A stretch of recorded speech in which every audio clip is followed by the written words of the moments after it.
Okay, so it's probably going to be I don't know, maybe a quick video or not, but it's day 108, if you want to count, and I know the lighting's not great. I mean, I'm recording this while I'm driving to work, and I really can't have the light on. It would probably get me into some sort of trouble, but I'm just trying to focus on the road right now.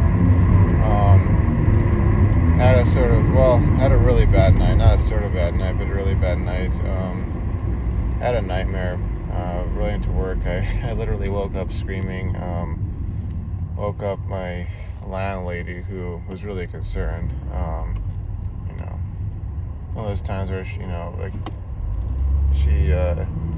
has that side to her which is kind of grandmotherly, if you will. So, but I'm sure I'm probably going to have a conversation explaining what exactly happened. And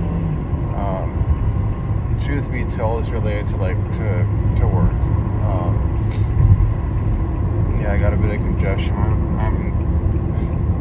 I'm pretty dang sure it's not the disease. I'm not going to name it, but needless to say, I've been dealing with some really crummy coworkers, to put it lightly. One guy in particular who I haven't mentioned him by name, but he basically took an immediate dislike to me from the day I started working here, and it's just been not just critiquing and criticizing my work, which you have to deal with, but going to supervisor and basically putting together almost like a bullet point list of this, that, and the other that I've supposedly done or messed up on, or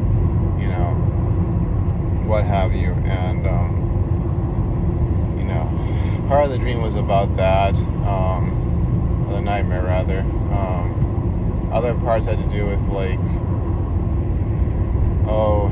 debt issues, obsessing about money, which is not that suddenly all you gotta do is just not care about money, bro. Just gotta not think about debt, bro. It's not some woo-woo sort of a thing where if I just stop thinking about it, it goes away sort of a thing. Because so much of my concern with debt and money, and again, maybe I haven't communicated this in the past, but it's been a matter of if your money's right, you can walk away from bad situations. You don't have to stay at a crummy workplace where you're being treated like dirt, or feeling like you're constantly under threat of being terminated, or whatever the case may be. You don't have to deal with that kind of stuff. You don't got to deal with a place where you may have some female coworkers who could, for whatever reason, fabricate something against you. To my knowledge, it hasn't happened yet, but given that I'm aware of these things, I'm always sort of sort of in the back of my head, okay, when I'm sort of evaluating the back of my mind, different coworkers that I'm working with, when it comes to determining, okay, how can I, work with, this individual or that individual, just to, get work done. And, the idea of okay, what are some extraneous sort of issues that could pop up, in this working relationship, so to speak, or this professional relationship that could, severely impact my career, my finances, etc. And, I have female coworkers, and I have to, watch how exactly I behave, even down to the look on my face. I feel like I monitor that kind of stuff, because partially because of the area I live in, but partially because of the year we live in. Just people can come up with all sorts of crazy stuff, and it's never like that. It's on them. It's always on you. And I have all that kind of stuff running in the back of my mind, and then I realized I lost a subscriber the other day. I think it was yesterday. Not sure exactly why. Maybe me getting emo in one video, which is okay, fine, I guess that's it. That's a problem for some folks. They just want to watch vlogs of people getting all hyped and whatnot, which I could probably do a whole another video talking about my perspective on a lot of that sort of stuff, because it kind of annoys me to a certain extent. If you get real with people, talk about the problems they're going through. So for the most part, they just don't want to hear about it. And that is something of possibly just generic, human nature. But, then there's also sort of the side of things where it's like, I don't know, folks just being addicted to one form of positive overstimulation over the next, and, whether it's PMO or it's, it's something like, and I'm just using this guy as an example. I don't have anything against him personally, but folks will bring up, someone like Tony Robbins, for instance, and they'll talk about how they just, love his content. They want to watch it all the time, and it's sort of like, it has the same sort of effect, maybe not as like viscerally felt, but same sort of effect as PMO. And again, like, it's running up on 6 minutes. I usually don't make these long videos in the morning, but I see that sort of same cycle going on. And I used to go and watch stuff not necessarily like that when I was, not so much like getting onto Nofap, because like, I kind of did Nofap before it was sort of a thing, but not to be all hipsterish with you, but I would watch the kind of stuff that would get me hyped up, oh, I'm gonna, like for me, stuff about engineers, scientists,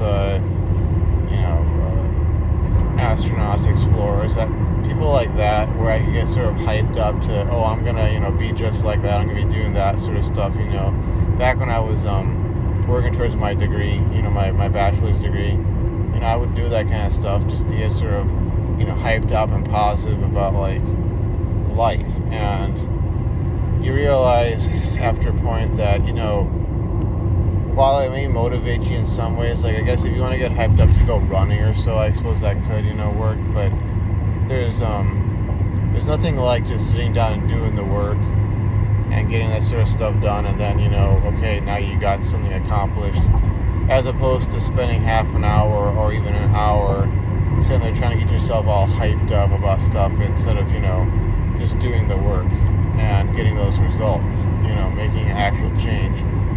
And I don't know. I wonder what struggles, other Nofappers are actually going through, because, for a lot of the folks that I've seen, like maybe a handful of them, they're dealing with other addictions, and okay, those are part of their struggle, and that's maybe why, Nofap helps them. But for a lot of folks out there, I feel like they just kind of got onto it because it was something to do, and it was sort of a catchy sort of expression or phrase or title or whatever, and it wasn't really anything that had any sort of deeper value to it. It's like, okay, why'd you relapse? Oh, I was bored. It's like, oh, dang, somebody just tossed a cigarette out of their truck, hit my car, and I hope it doesn't start a fire. But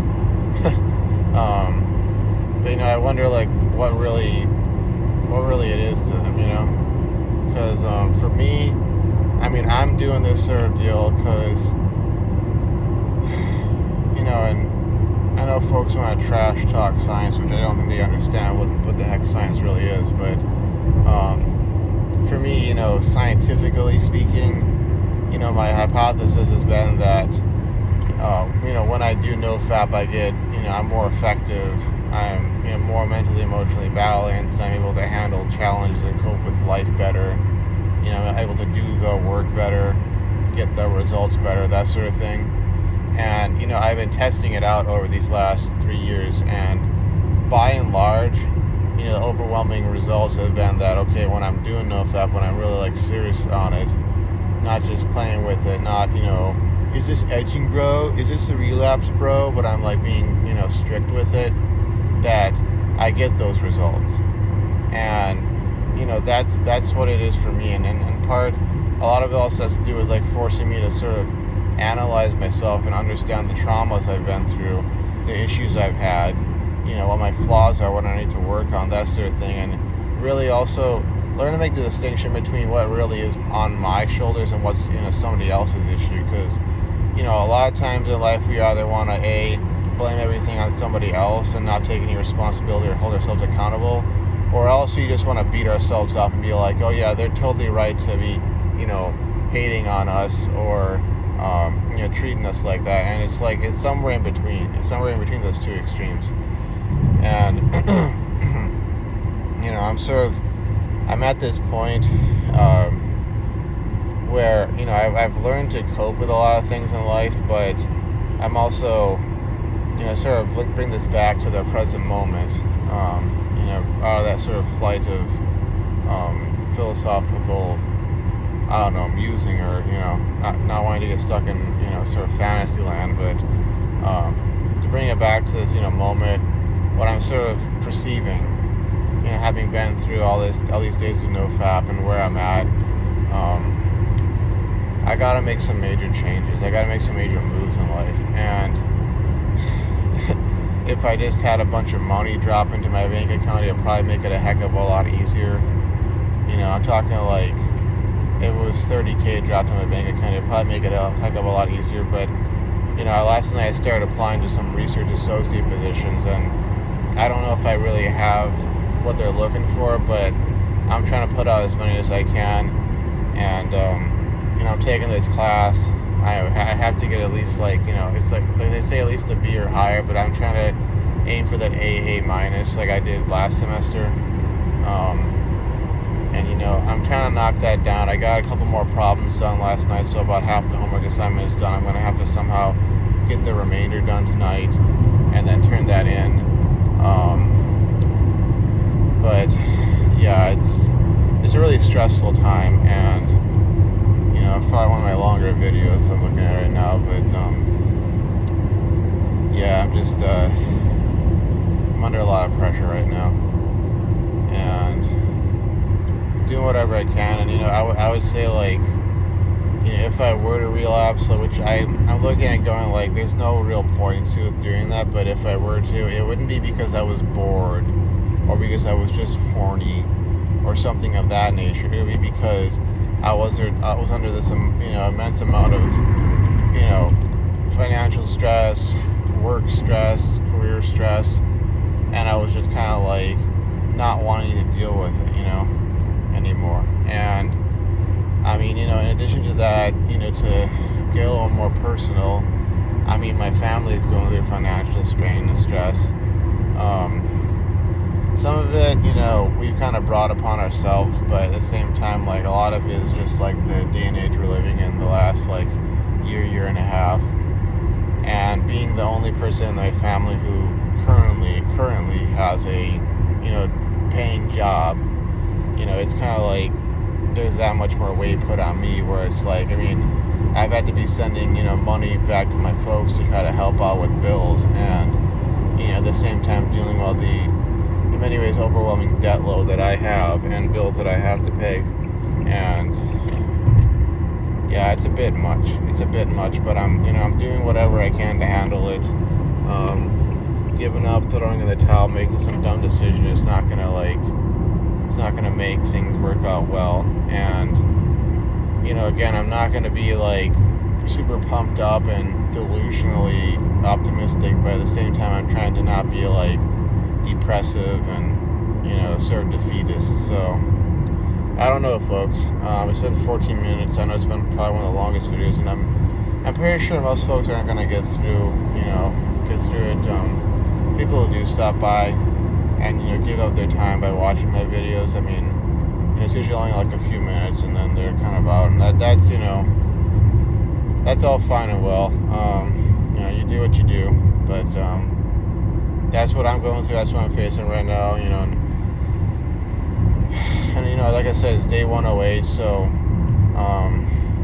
maybe it's just kind of part of the process. You kind of get out of the trenches, and now you're.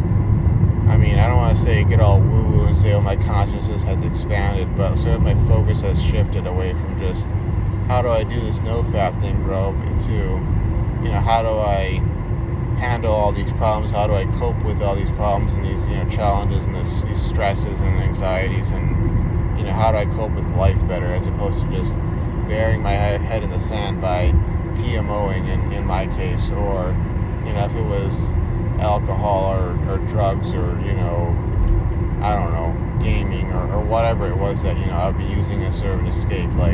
how do I do this thing called life without trying to just run away from it into fantasy land. So anyways, coming up on my exit, again, I know that this has been a really long video. I had a lot to talk about. A lot of things happened last night. And the last part of that nightmare had something to do with like some stuff I was thinking about before I went to sleep, which had nothing to do with work. It had to do with some sort of like, I guess, fear of insects or so. But basically, I woke up and I'd been like, sleeping on my arm, so the circulation was cut off, and my arm, was falling asleep. And for some reason, I interpreted that in my sort of half-awake state as if I was being like bitten by some creature or something, and I was screaming. And I woke up and like, within a few moments, I was just like, I was having a nightmare. What the heck? Oh my god, sort of thing. Like, I realized I went to the sink and I was like kind of throwing some cold water on my face to sort of like snap out of it. And that's when the landlady came by and was like, are you okay? Like, what's going on? All that kind of stuff. And it was kind of embarrassing. Because obviously, like I said, I'm definitely going to have to have a conversation about what happened. Yeah, I'm going to end the video soon. But, coming up on I'm actually going into the exit right now, so I'm just going to focus on getting my car parked and then grabbing my badge and going into work. And I'm working with that one guy today, and then this other coworker, this girl who, I don't want to talk about anything sort of unprofessional, but because who knows, it could come back and bite you in the butt. But one thing I will notice that I think for the last few days she's been working with that guy, so I'm sure he's been trash talking about me and looking at the schedule going, oh look, we're gonna have to work with this guy, oh watch out, blah blah blah, because that's kind of his personality. But anyways, I'm just I'm going to make some turns here and there, so I'm going to need both my hands to drive. Again, been saying I'm going to end this video, and I'm going to end this video now, so not drag it out any further. Apologies for the lighting situation, but anyways, I'll see you folks around. Bye-bye.